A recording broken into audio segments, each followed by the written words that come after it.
नमस्कार दोस्तों, कैसे हो सभी। आज का ये वीडियो प्रिजर्वेटिव पे है। मुझे एक रिक्वेस्ट आई थी प्रिजर्वेटिव पे वीडियो बनाए, तो आज की इस वीडियो में प्रिजर्वेटिव पे बात करेंगे। जो भी हमारे हाउस होल्ड क्लीनिंग प्रोडक्ट होते हैं, इसमें प्रिजर्वेटिव क्यों यूज़ करना चाहिए होता है, क्या ज़रूरी भी है यूज़ करना, या बिना प्रिजर्वेटिव के भी हम हमारा प्रोडक्ट सेल कर सकते हैं, और अगर प्रिजर्वेटिव यूज़ करना चाहिए तो कौन सा प्रिजर्वेटिव बेहतर होगा, इसका मेन काम क्या होता है और इसको किस तरीके से यूज़ किया जाता है, जैसी कुछ सामान्य जानकारी है जो इस वीडियो में जानेंगे। तो ज़्यादा बात ना करते हुए शुरू करेंगे आज का वीडियो। अगर ये चैनल पहली बार विजिट कर रहे हो तो चैनल को सब्सक्राइब कर देना, और अगर ये वीडियो की इन्फॉर्मेशन अच्छी लगे तो वीडियो को लाइक कर देना। तो शुरू करते हैं आज का वीडियो।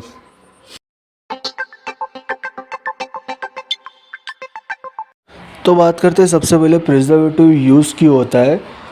जैसे एग्जांपल के तौर पे देखा जाए तो जो फूड ग्रेड के जो प्रोडक्ट होते हैं, जैसे सॉस हो गया या फिर कोई कोल्ड ड्रिंक है या कोई भी प्रोडक्ट हो गया है, जो मैन्युफैक्चरिंग होता है और फिर कस्टमर तक पहुंचने में उसको काफ़ी टाइम लग जाता है। ऐसे प्रोडक्ट ख़राब ना हो जाए, उसमें बैक्टीरिया ना हो जाए या कोई फंगस ना हो जाए, इसके लिए ऐसे प्रोडक्ट में प्रिजर्वेटिव यूज़ किया जाता है। ठीक उसी तरीके से जो हमारे क्लीनिंग प्रोडक्ट जो होते हैं जिन्हें हम मैन्युफैक्चरिंग करते हैं, वो भी अगर लंबे समय तक हमें, जैसे हमारे मैन्युफैक्चरिंग के टाइम पे होता है, ठीक वैसा ही हमें रखना होता है। उसमें अगर कोई बैक्टीरिया ना हो जाए, कोई फंगस ना हो जाए, जिससे कस्टमर को कोई दिक्कत ना हो, तो उसमें प्रिजर्वेटिव यूज़ करना पड़ता है। ये सबसे पहली चीज़ होती है प्रिजर्वेटिव यूज़ करने की, कि प्रिजर्वेटिव यूज़ क्यों किया जाता है।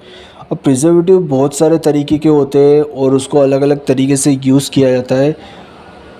ख़ास करके मुझे कमेंट जो आ रही थी कि जो मेरे सब्सक्राइबर है उन्होंने मुझे पर्सनली व्हाट्सएप पे भी पूछा था कि लॉन्ग टाइम तक परफ्यूम को वैसा ही रखना है तो उसके लिए प्रिजर्वेटिव कौन सा यूज़ किया जाए। और यही दिक्कत कई लोगों को आई थी मुझे, और भी कई लोगों ने मुझे वो मैसेज में पूछा था कि हमारा जब हम प्रोडक्ट बनाते हैं उसमें परफ्यूम यूज़ करते हैं, उसके बाद फिर कुछ टाइम के बाद कस्टमर की कंप्लेंट आती है कि परफ्यूम की जो स्मेल है वो कम हो गई है। तो ऐसा कैसे होता है। अभी सबसे पहली चीज़, जो परफ्यूम की स्मेल कम हो रही है, इसका रीज़न ये नहीं हो सकता कि आप उसको बढ़ाने के लिए प्रिजर्वेटिव यूज़ कर लो।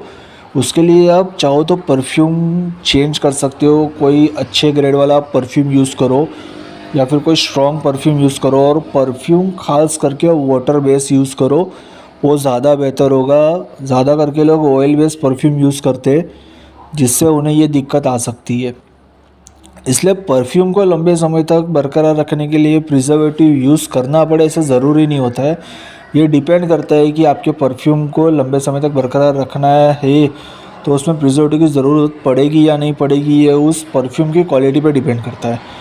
प्रिजर्वेटिव यूज़ किया जाता है ख़ास करके आपके प्रोडक्ट में जर्म्स ना हो, बैक्टीरिया ना हो जाए, या फिर आपके प्रोडक्ट में फंगस ना हो जाए।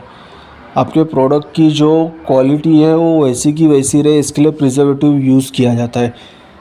ये पहली चीज़ होती है।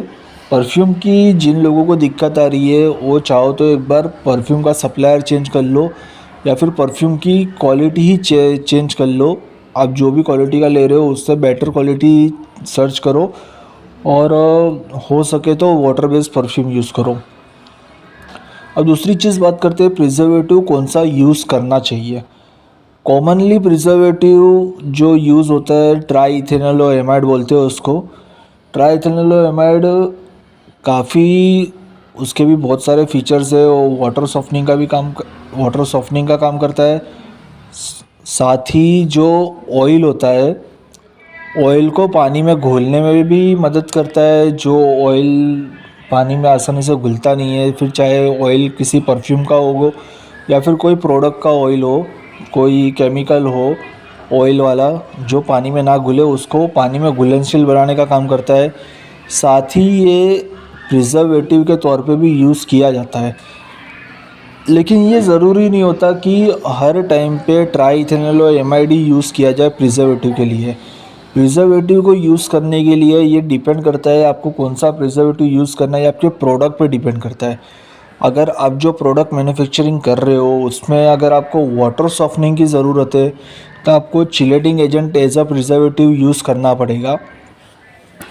अगर आपके प्रोडक्ट में थिकनेस की प्रॉब्लम आ रही है, थिकनेस चली जाती है, जब आप प्रोडक्ट मैन्युफैक्चरिंग करते हो उसके बाद जो थिकनेस होती है वो कुछ टाइम के बाद ख़त्म हो जाती है। तो थिकनेस का स्टेबलाइज़र आपको यूज़ करना पड़ेगा। थिकनेस के भी कई स्टेबलाइज़र आते हैं, इस पे मैं अलग से वीडियो बना दूंगा कौन से स्टेबलाइज़र आप यूज़ कर सकते हो।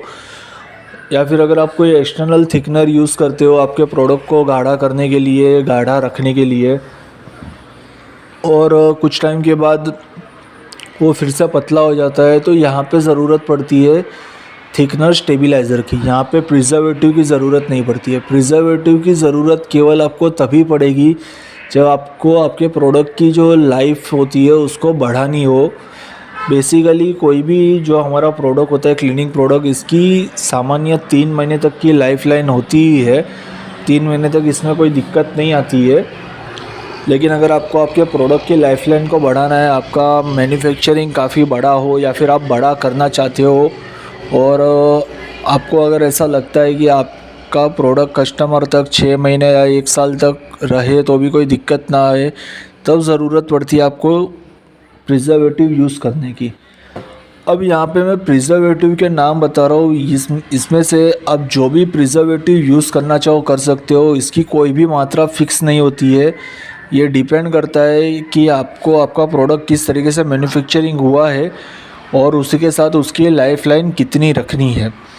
यहाँ पे आप प्रिजर्वेटिव के मैं कुछ नाम बता रहा हूँ, वो सभी नाम आप देख लो। इसमें से आपको जो भी इजीली प्रिजर्वेटिव आपको मिल सकता हो वो प्रिजर्वेटिव आप यूज़ कर सकते हो। सोडियम बेंजोनेट भी एक तरीके का प्रिजर्वेटिव होता है और साथ ही चिलेटिंग एजेंट भी होता है। ट्राइथेनोलोमाइड होता है, ये भी एक प्रिजर्वेटिव के तौर पे इसको भी यूज़ किया जा सकता है। और साथ ही जो यहाँ पे दूसरे मैं केमिकल के नाम बता रहा हूँ, ये भी एक तरीके के प्रिजर्वेटिव ही होते हैं। इसको भी आप प्रिजर्वेटिव के तौर पे यूज़ कर सकते हो।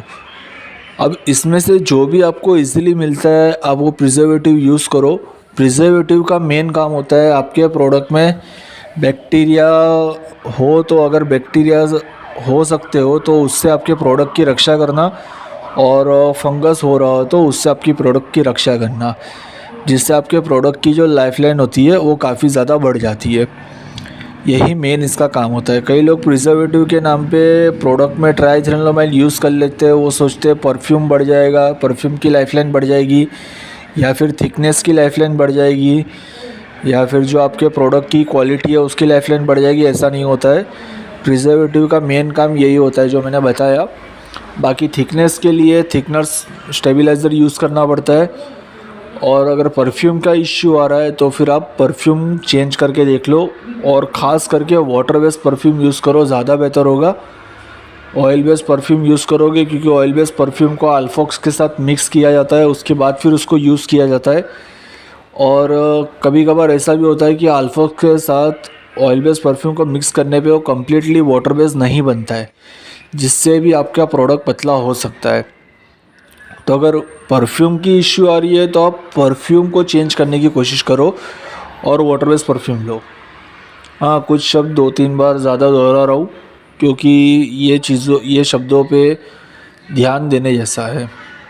एक बार में बोलने वाली जो बात है वो मैंने एक बार में बता दी है, और जो शब्द मैं 2-3 बार दोहरा रहा हूँ इस पर ख़ास ध्यान दीजिए।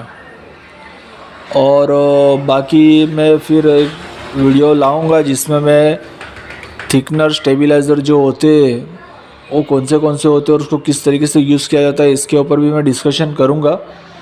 तो उस वीडियो तक के लिए थोड़ा इंतज़ार करना पड़ेगा। और ये इन्फॉर्मेशन अगर अच्छी लगी हो तो वीडियो को लाइक कर देना, और चैनल को पहली बार विज़िट कर रहे हो तो चैनल को सब्सक्राइब कर देना। Thank you.